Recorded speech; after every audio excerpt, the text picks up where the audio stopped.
Здорово, работяги! Пришло время показать вам одну очень интересную и хайповую выживалку, которая называется Вальхейм. Это красивая и в то же время интересная игра, которая погрузит вас на долгое время в мифический мир викингов и монстров.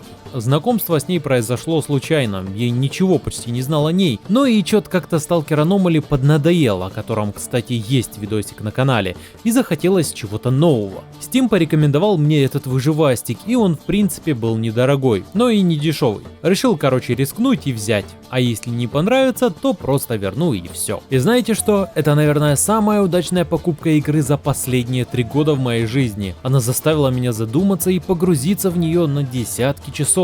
И это продолжается, я до сих пор изучаю мир и наслаждаюсь игрой. Ну, хватит слов, давайте начнем.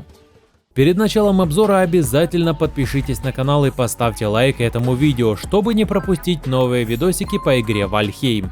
Я буду делать гайды и помогать новичкам быстрее погрузиться в игру. Подпишитесь, это сильно мотивирует делать новые видео. Спасибо. Что такое Вальхейм? Вальхейм — это выживалка от третьего лица в скандинавском мифологическом стиле. Суровые викинги, валькирии, тролли, тотемы и еще много того, что вы только слышали о мифологических существах Скандинавии. Персонаж является отважным воином, которого сам Один взял из Мидгарда для того, чтобы искоренить возрастающую угрозу в 10-м мире, который был отрезан от основного мира многие века назад. Вам нужно исполнить волю Всеотца и уничтожить зло, которое поглощает миры на корню. Если хотите, можно играть в мультиплеере с другими людьми. Развивайте поселения, отбивайте набеги монстров и выживайте в суровом мире игры. Для начала нужно будет создать персонажа. Кастомайзер, конечно, не сильно богат настройками, но вот можно создать немного уникального персонажа. Первая катсцена — это то, как Валькирия несет вас в 10-й мир прямо в место силы, к которому мы будем возвращаться. Дальше поймете почему. Итак, наше первое знакомство с миром происходит через посредство с Хугином. Это разумный ворон, который подскажет, что к чему в этом мире. Он еще будет прилетать и делать всякие подсказки по разным игровым моментам, но суть первого разговора и есть основная миссия. Каждый жертвенный камень — это подношение Всеотцу, чтобы показать свой прогресс в этом зловещем мире. Побеждая одного из павших, так называются боссы, вы будете получать трофей, зачастую это голова. И повесив все трофеи на свои места, вы будете удостоены попасть в Альгалу. Это местный рай для викингов. Освоение игры происходило довольно стремительно. Подбирая предметы, у меня открывались примитивные рецепты крафта, я соорудил топор, начал уже добывать еду и понемногу осваиваться. Недалеко от базы я заметил хороший островок у воды, на котором я и решил немного обосноваться и сделать, так скажем, первую мою базу. Крафт и ресурсы. Ресурсов в Вальхейм просто полно. Все начинается из дерева, и его в игре несколько штук. Это не сорта дерева, а качество. Для добычи качественной древесины нужен более крутой инструмент. Простым топором можно добывать только самую обычную древесину. Из древесины и камня вы построите первый дом, сможете оградиться и сделать все базовое, что необходимо для выживания. Но как мы знаем, викинги — это яростные бойцы в металлической броне, и металл тут тоже есть. У нас имеется бронза, олово, железо, серебро и черный металл. Там еще есть обсидиан, но он, по-моему, не считается как за металл. Первый металл вы сможете добывать только после победы над первым боссом. Это вступительный и самый легкий басецкий. Огромный олень, из рога которого вы сможете сделать первую кирку. Из монстров тоже падает немало ресурсов, начиная от древесины, заканчивая головами-трофеями, глазами и кожей. Из них тоже можно скрафтить что угодно, можно сделать броню и даже редкое уникальное оружие. В подземельных склепах всегда лежит уникальный лут. Дело в том, что их пропустить просто недопустимо. Там есть очень нужные предметы для крафта и дальнейшего развития. Они бывают разные, типа крипты, захоронения и пещеры. По миру игры тоже разбросано немало лута. Те же семена моркови попадаются редко. Есть еще яйца драконов и прочие нужные предметы, которые на первый взгляд не решают ничего, но они очень нужны. Персонаж получает силу не только после принесения в жертву трофея побежденного павшего, где вы получаете разные полезные способности, но помимо этого прокачиваете навыки по мере их эксплуатации. Например, из всего оружия, что есть в игре, мне нравятся топоры. А топоры качаются не только если ими сражаться, а и если просто рубить дрова. Также прокачивается бег, прыжки, плавание, скрытность и обращение с другим оружием. Навыков просто полно. Качать их просто. Нужен бег? Бегаете по мере восстановления выносливости. Хотите кулачника? Бейте всех и вся руками. Биомы в игре, кстати, тоже отличаются. На данный момент есть в Википедии написано 9 биомов, но я знаю всего лишь часть. Но уже представляю, что меня может ждать впереди. Те, что я знаю, это стандартный лес, темный лес, зимогоры, болото и равнины. Это учитывая то, что я убил только пока 3 босса. Подготовка к ним занимает очень много времени. Карта, чтобы вы понимали, огромная, и она разделяется на острова. На одном острове может быть 2 или 3 биома, а путешествовать между ними нужно на лодках, которые крафтятся. Броня и оружие. Куда же викинг в Вальхейме без бравой колотилы и стрелялы? Из всего, что вы собираете и добываете, можно скрафтить оружие и броню. Брони на персонажа одевается немного. Нагрудник, штаны, головной убор и плащ.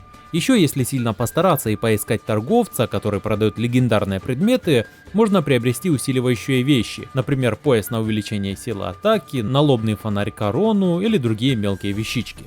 Из оружия тоже есть как обычные крафтовые образцы, так и редкие тоже крафтовые колотилы и рубилы, которые можно сделать в элитных прокачанных верстаках. А это луки, топоры, булавы, двуручные молоты, двуручные топоры, мечи, копья, ножи и 2 вида щитов еще есть, башенные и стандартные. Даже гранаты реализовали, есть несколько видов, но я пока знаю только про один вид. А вот еще касательно луков, есть несколько видов стрел со своими эффектами, и резисты у каждого босса разные, так что рассчитывать нужно и это. Короче, будет с чем побегать и убивать существ этого мира. Монстры и боссы. В игре полно разных монстров, с которыми просто нужно будет сражаться, ибо они дают ресурсы и иногда приходят к вам сами, чтобы вам навалять. Я перечислю тех, что я знаю. Грейдворфы. Это самая главная угроза на начальных этапах. Они бывают разных размеров и редкостей. Редкость — это звездочки у полоски хп. Есть стандартная пехота, лекари, которые могут отравить вас, громилы с дубинами и красные яростные командоры, так скажем. Скелеты. Обычные жившие скелетики, которые рассыпаются за пару ударов. Нежить всяческая будет только на болотах, они живучие и в то же время дают полезные ресурсы. Тролли — это синие огромные монстры, которые живут в пещерах и могут путешествовать по островам, нападая на вашу базу. Тролли довольно живучие, но не мобильные. Их просто застрелить из лука или можно кружить их в ближнем бою. Также я встречал волколаков, оборотни, которые ходят вместе со стаей волков, и их убить становится сложнее. К сожалению, кадров у меня нет. Еще видел огромных каменных элементалей, они спавнятся только в горах и попадаются очень редко. Они сложные и сразить такого будет нелегко, ибо паттерн атак непредсказуемый и еще похуже, чем у троллей. Есть еще обычные дикие животные, которые тоже могут нападать. Кабаны, ящерицы, олени, чайки, хищные рыбы и волки. Больше ничего пока не встречал, но вот так.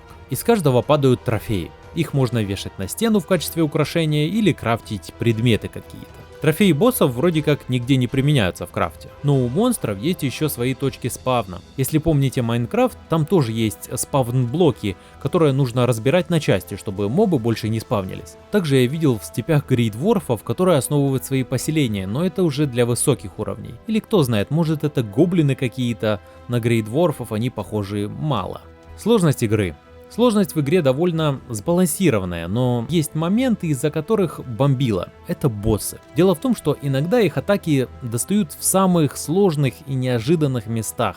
Битва с тем же бога-оленем прошла быстро, но было пару атак, из-за которых у меня сильно подгорело. Они имеют неожиданные комбинации атак. Тот же босс древний. Большое дерево вызывает с земли в АОЕ области корни, которые за пару атак сносят персонажа. Другие боссы еще труднее, их спойлерить я особо не буду, захотите пройдете сами или с другом. Также хардкору привносят нападения на поселение. Если вы ставите кровать и долго находитесь на базе, то на вас совершают набеги монстры. Набеги бывают разные.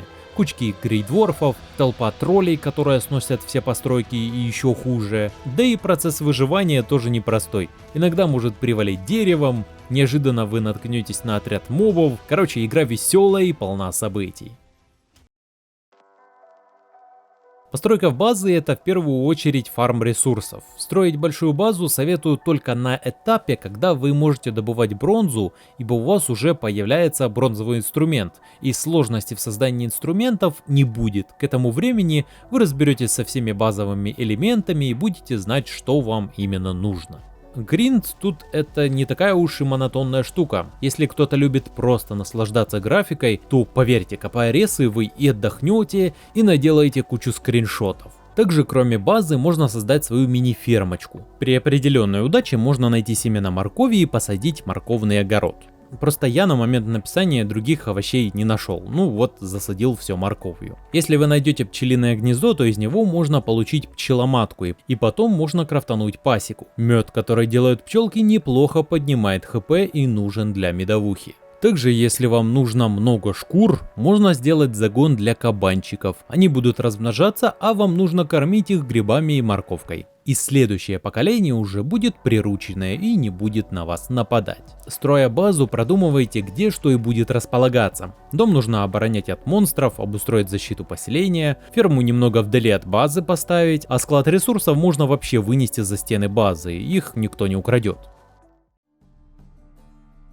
Еда в Вальхейме играет определенную роль. Изначально у вас всего, грубо говоря, 30 хп. Еда увеличивает максимум здоровья и увеличивает его регенерацию. Каждая еда по-разному. Вечно жрать жареное мясо не получится. В будущем рекомендую варить блюда. Они бустят не только здоровье, а и дают сопротивление разным стихиям. Также потом появится медовуха и зелье для быстрого восстановления здоровья уже с обновлениями. Вообще обожаю еду в играх, особенно ее собирать и делать разные блюда. В Скайриме вечно собираю еду и варю ее, не знаю почему, просто собираю и складирую. Графика и визуал. Увы, пока игра еще на стадии разработки, ее оптимизация желает быть лучше. У меня хоть и не самый слабый ПК, но оптимизация посредственная. Настроек немного и они не сильно меняют FPS. Что на максималках, что на средних, я получаю почти одинаковый результат.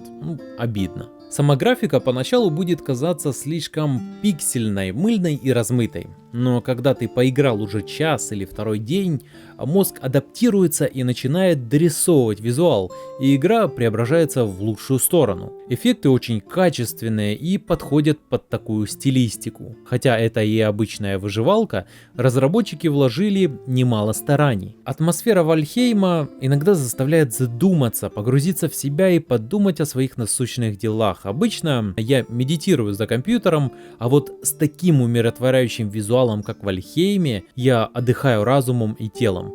Тупо медитирую. Качающаяся травка, порывы ветра, колыхающаяся вода во время шторма, туман по утру. Это настолько красиво, что ты просто стоишь, осматриваясь в поисках, где можно сделать скриншот. Здесь просто отличная реализованная природа. Некоторые биомы вселяют мир и покой, какие-то наоборот вызывают напряжение, а другие постоянное чувство, будто за вами кто-то следит. О секретном персонаже, который за вами наблюдает, мы еще с вами поговорим, но в другом видео.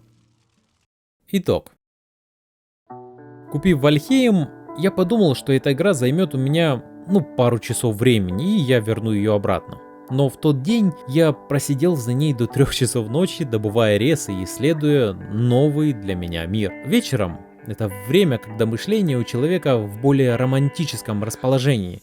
Это время, когда можно подумать и повспоминать прошлое. Вальхейм на подсознании погружает меня в глубокие раздумья. И когда я освоился в Вальхейме уже сегодня, я не только прокачиваю персонажа, изучая этот 10-й мир, а и просто отвлекаюсь от насущных вопросов и проблем. На данный момент вот это моя каморка Гарри Поттера под лестницей, где я могу подумать о жизни и просто расслабиться. Короче, если вы любите подобный жанр игр и стилистику, я рекомендую вам поиграть в Вальхейм. Хоть это и сырой проект, но он уже полностью играбелен и готов для того, чтобы его вкусить в полной мере. Фух. Капец, ребят, я думал, что видео будет коротким, а в итоге вышло 5 страниц текста с обзором игры, которую я хочу вам раскрыть хотя бы на 30%. Надеюсь, вам понравилось это видео, я очень старался. Поставьте лайки, подпишитесь на канал, ведь я стараюсь вложить частичку души и поделиться впечатлениями и дать вам интересный контент. Спасибо, что смотрели это видео. Пока!